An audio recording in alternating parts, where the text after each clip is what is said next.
For centuries, Torah and Bible interpreters have interpreted the word Akeida as bound. Hands and feet were bound. What is curious is that this word is only found in the book of Genesis, of Bereshis. In every other place it means striped or marked. The Talmud uses the word and compares it to the Akedas Yitzhak in two places. First in Shabbos when referring to a camel going out with its feet bound. Second, in Tamid when referring to binding the legs of a korban. If Akedah means bound, then there is a problem. The verse clearly says that Avram placed Yitzhak on top of the wood. What other korban is ever placed on the altar and then slaughtered? Every offering is slaughtered on the ground and its meat is offered up. Even an olah, a fully burnt offering. Why did Avram put Isaac on top of the wood and bind him and then try to slaughter him? Let's look at Talmud in Shabbos. It says a camel may not go out with its saddle, its legs akud, or rajal. Rajal is when the two front legs are tied together or when one leg is tied and bent.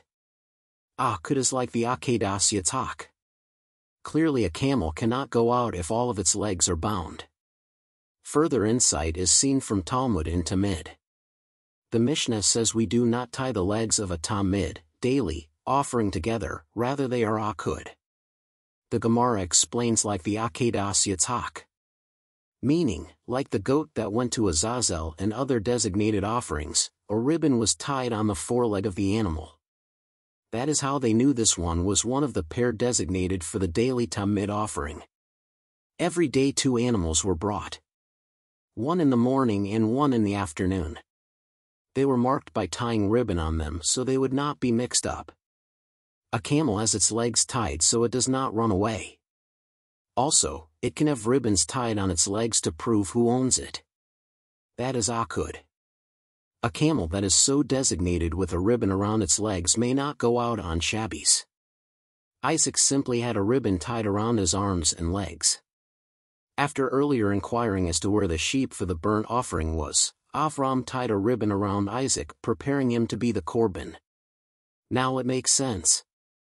The Torah never said they brought rope to bind Isaac. Where would the rope come from? However, tying a simple ribbon or string around Isaac's wrists and ankles can be done with any loose thread. This also explains the verse. He did not place him on the altar. Avram was 140 years old and Isaac was an adult. It was Isaac that placed his hands, so marked, on the wood. He was standing there ready to be slaughtered in the normal manner of slaughtering first and then putting the meat on the altar.